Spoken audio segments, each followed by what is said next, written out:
seconds. 27. 26. 25 seconds. 24. 23. 22 seconds. 21 seconds. 20 seconds. 19. 18. 17 seconds. 16. 15 seconds. 14. 13 seconds. 12. 11. 10 seconds. 9. 8. 7. 6. 6 what? Copy. 5 seconds. 3. 2. 1.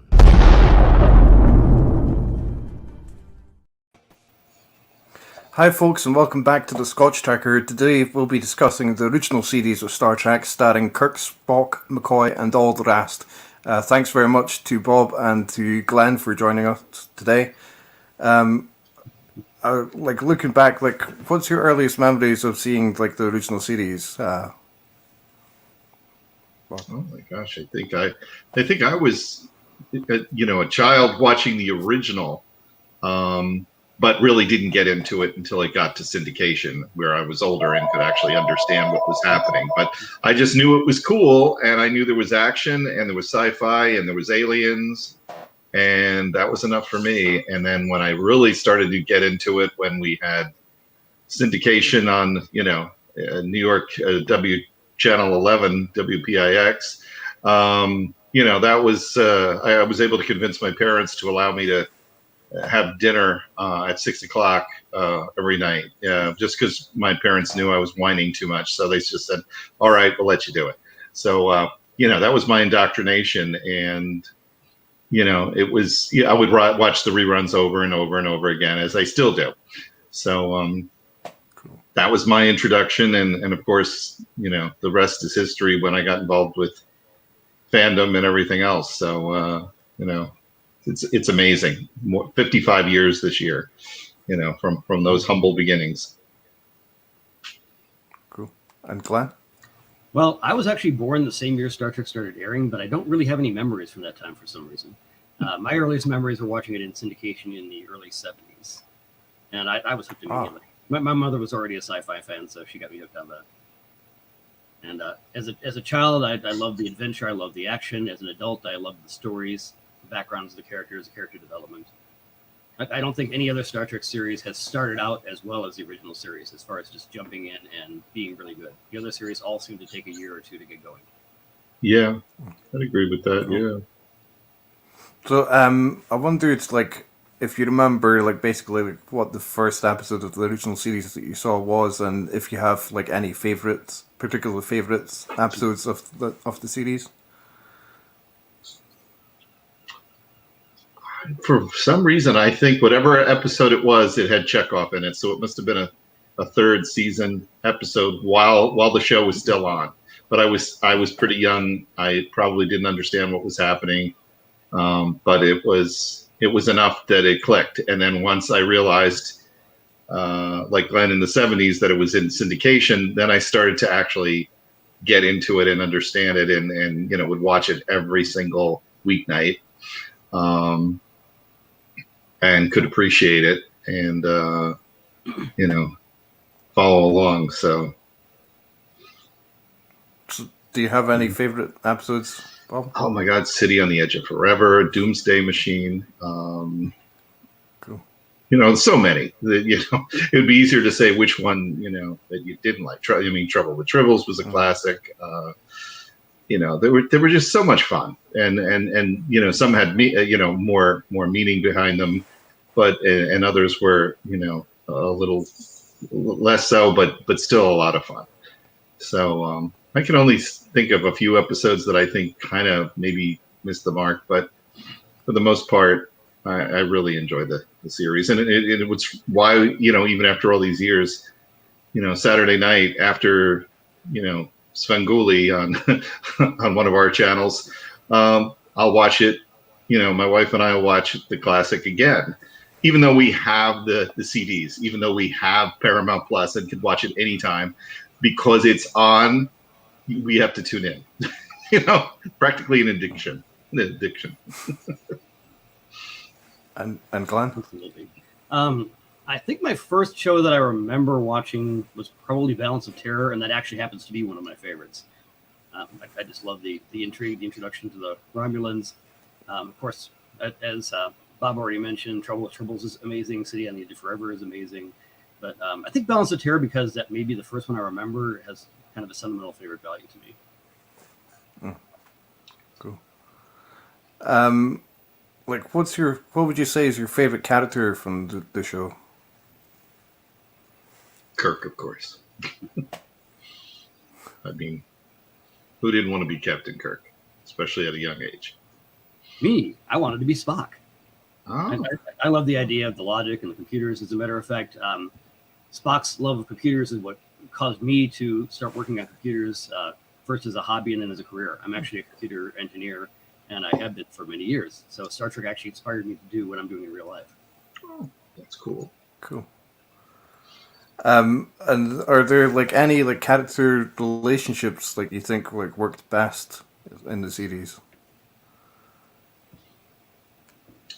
Well, of course, there's the Kirk and Spock relationship. There's the Kirk and McCoy relationship. There's the Spock and McCoy relationship. There's the Kirk, Spock, and McCoy dynamic of the triumvirate. I mean, So many variations. It provided so much.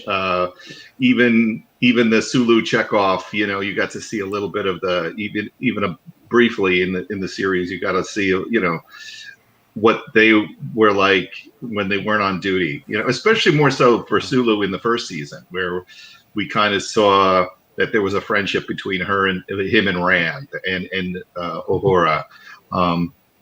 The precursor to what would, be a lower decks kind of thing, except they weren't quite, that low on the totem pole. They were kind of more up there, but you kind of, got to see, who Sulu hung around with, like O'Reilly, when he was on.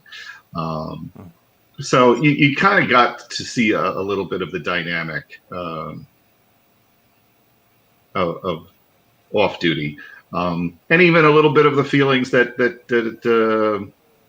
Chapel had for Spock, we didn't go into a lot of depth, but we saw that there was, there were some feelings there. And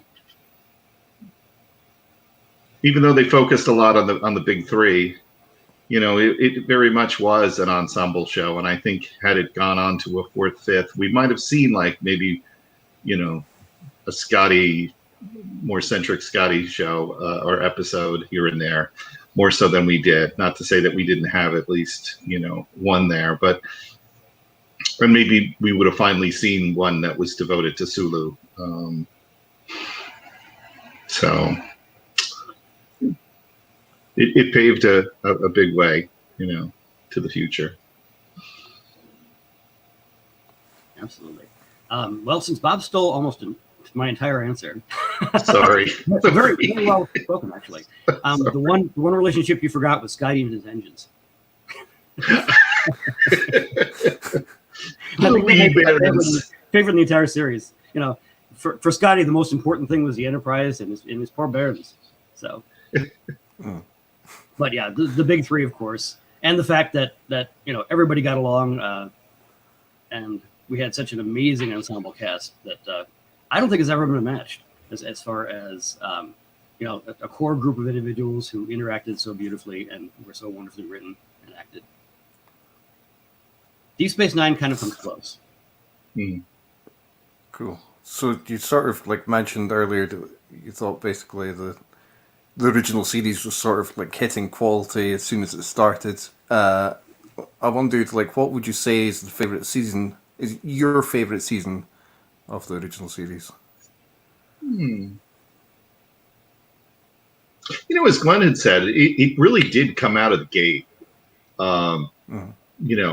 running. And although it didn't have all, the continuity points that we would, like even Starfleet wasn't, or rather the Federation, there was different references. There was little like tiny things that they went in and kind of like said, no, this is going to be this. This is going to be Starfleet, United Federation of Planets, not the United States or, United Space Probe Agency, as it was once mentioned. But beyond all that, I think the first season was very strong and introduced a lot of concepts, a lot of dynamics, even with characters that we didn't get to see last long, like Gary Mitchell. You got to see some friendships and things like that. And it was just, with a few exceptions, I think the first season was a very good start and a very, it probably is my favorite, even though there was no Chekhov. Yeah, for me, I have a least favorite, which is the third season. That's only because they were running out of budget and they kept getting moved around, and they had several subpar episodes. But I think I'm gonna go with the second season just because everybody had finally hit their stride and the canon had been established, and they had wonderful episodes like Assignment Earth, which is also another one of my favorites that I forgot to mention earlier. So I think I'll have to go with the second.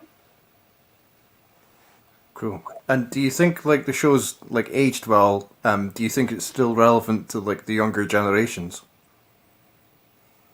I think for the most part, there are, with a show that's that old, it's hard to keep relevant. But I mean, there's still some really good concepts that will always be, will never go out of style.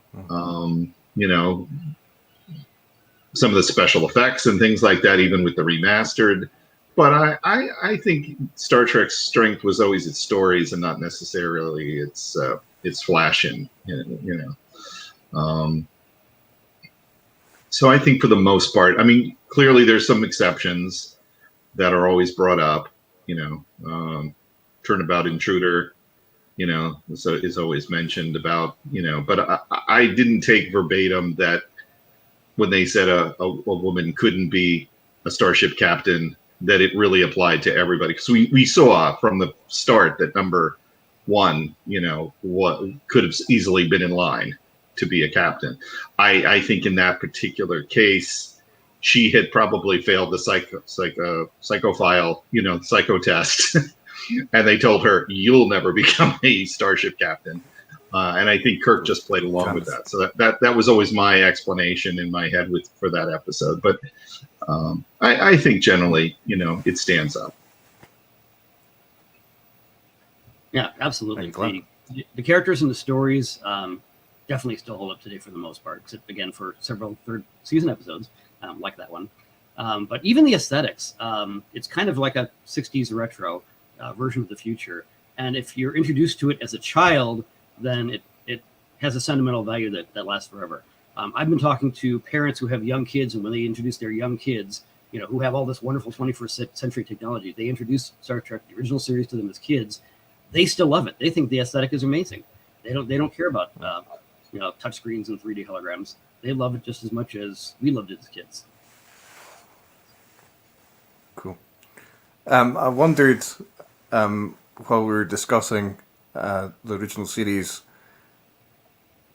say there was hypothetically if it went to a fourth and fifth season, because of course in the opening dialogue, Kirk always referred to it as a 5-year mission. Mm-hmm. And so if it did have a fourth and fifth season, which it didn't have because it was cancelled not only after the second season, and thanks to a letter writing campaign, it was able to continue to a third season, but finally was cancelled after the first season.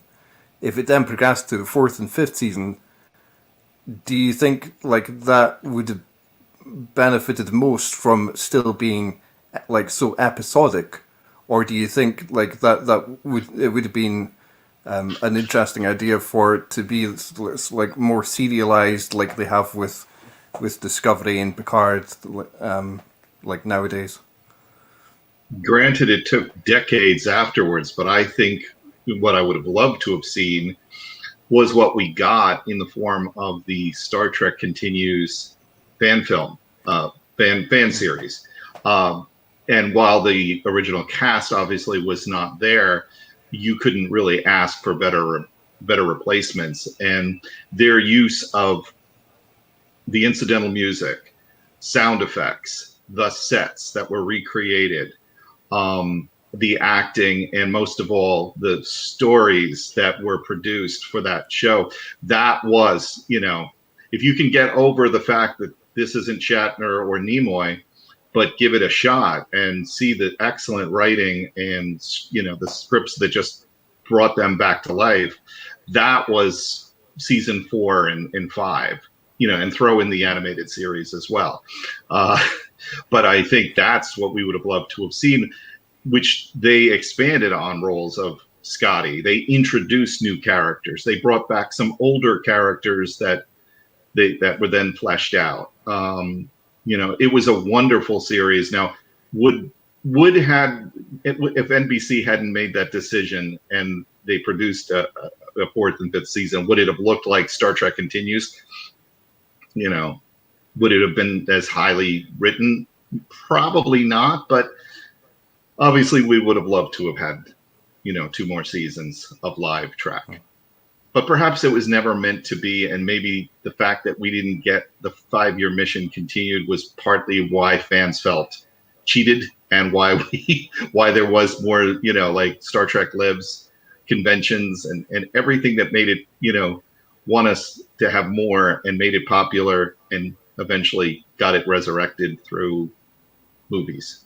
So it all worked out, but that probably goes right around the actual question you asked. So I'm sorry. No, that's fine. Yeah, I actually don't think audiences back in the late 60s, early 70s were ready for overall story arcs. I think that the episodic TV worked better for the audiences of the time. So I actually don't think it would have benefited from overarching stories like 6-9. We might have seen some sequels, perhaps, but not story arcs. And then I don't. Yeah, I agree with Glenn. I don't think that TV, you know, formatting was quite that sophisticated at that point. And but I could see, you know, when we saw sequels like I Mud, and I mean, it was nice to see familiar characters come back, even during the animated series, you know.